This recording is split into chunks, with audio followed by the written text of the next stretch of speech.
Is it? Yeah. It was the last time you said that it came out. No, that's fine. Okay, cool. Thanks. Thanks, bro.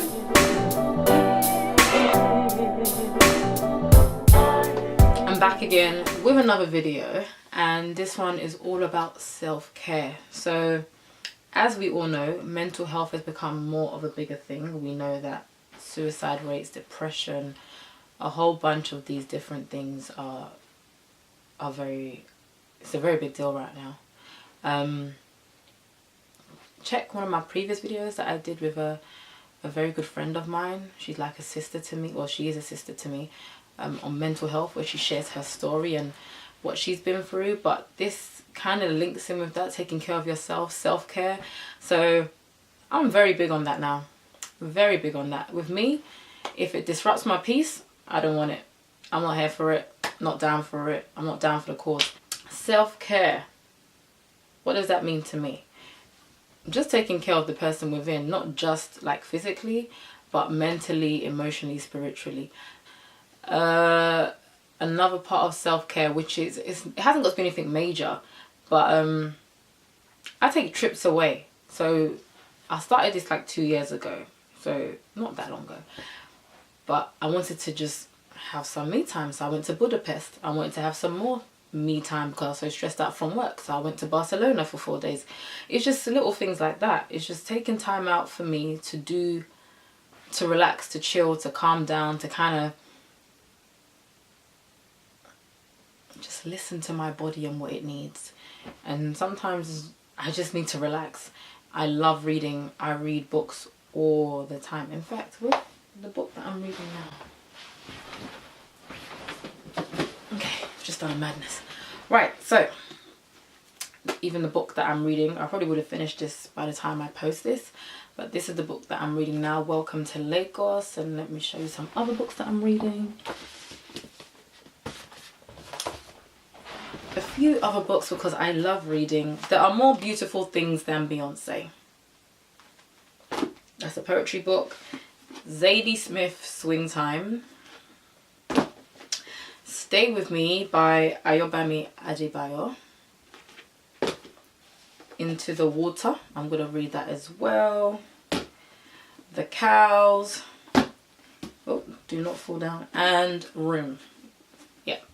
So part of my self-care is literally just escaping reality. Part of escaping reality for me, you're just picking up a book and reading.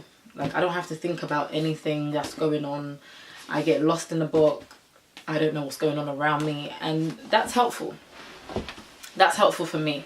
That's important for me, just to have some me time, alone time to read. I go for walks by myself. Like, I don't know why some people find it difficult to be alone. Actually, no, I do. I found it difficult for a long time just to be alone and to enjoy my own company. But over the last 3 years, I've realised how important it is for me just to do me. To have time to myself, to take care of myself, whether that means going to get my nails done, which they do need to get done, going away for a bit, going on holiday, going to the spa, eating somewhere that I really like. So I'm really craving Vapianos now, so I will be going Vapianos because I want to. Lighting a candle, sometimes I just like the scent from a candle. You know, watching a show that I really enjoy. Like right now I heard Luke Cage is back, so I need to watch that on Netflix. And Power is back, so yeah, I'm good for the summer. I love traveling, so I'm going to Vegas. Or would I have gone to Vegas by the time I release this? But yes, Vegas. I went to New York, Vegas. When I come back from Vegas, I should be going to Marbella.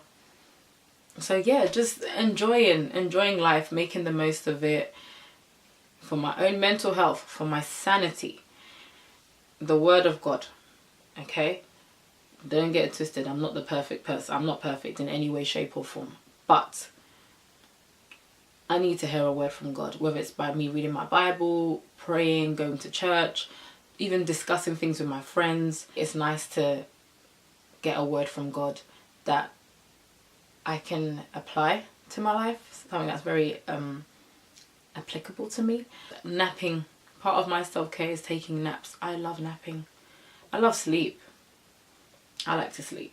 So, you know, just like changing your bed sheets, fresh sheets are always the one. Setting out your clothes so you're prepared for tomorrow. Meal prep, you know, making sure you're eating well, eating healthy. Have a candlelit bath. Me personally, I'm not a fan of bubble baths, of like soaking my body. No, if you have a shower first and then you soak your body, then cool. But sitting in your own dirt, I'm not down for it. But I mean, whatever works for you.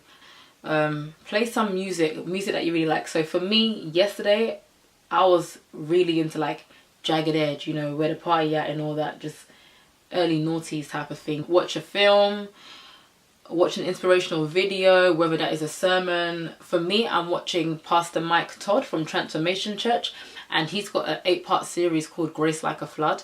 That's really, really not just good, but biblically it's very, very like in tune with what the word of God is saying. So I'm quite happy with that. Write what you have learned from the last week. Maybe I should actually start doing that. Write at least 3 things you are grateful for. Some of us are more blessed than we realize. So part of self-care is reflecting and knowing where your blessings are. You know, how are you blessed? What has God blessed you with? Switch your phone on Do Not Disturb. Now this is hard for a lot of us because we always want to be in the know. Like fear of missing out. FOMO is real. So switching off your phone, you might miss that WhatsApp message. You might miss a WhatsApp message or miss that phone call or whatever. Miss what's going on social media. But I do think it's important to set your phone on Do Not Disturb, airplane mode, or switching it off for a while and just reading, watching a movie, whatever it is you need to do. Meditate, pray. That's big. Prayer is big for me. I need to pray all the time. Whether I'm in my car, whether I'm at work and I'm stressed out, whether I'm just in my room, no matter what. Even if it's like 30 seconds, a minute, 5 minutes. It's not about the length of your prayer because God knows your heart. But prayer is also part of self-care. Having that communication and relationship with God. And then the last one that's on here is actually relax and just know you can handle whatever this week brings your way. And that's true. We don't always give ourselves credit for how strong we are. And a lot of us are stronger than we think, stronger than we know. So, yeah, self-care is major. It's important for your own mental well-being, emotional, spiritual well-being. Take care of yourself. Exercise, drink water. It's little things that all adds up to self-care. It hasn't got to be anything major. You don't have to be booking flights every week for self-care. Take care of yourself.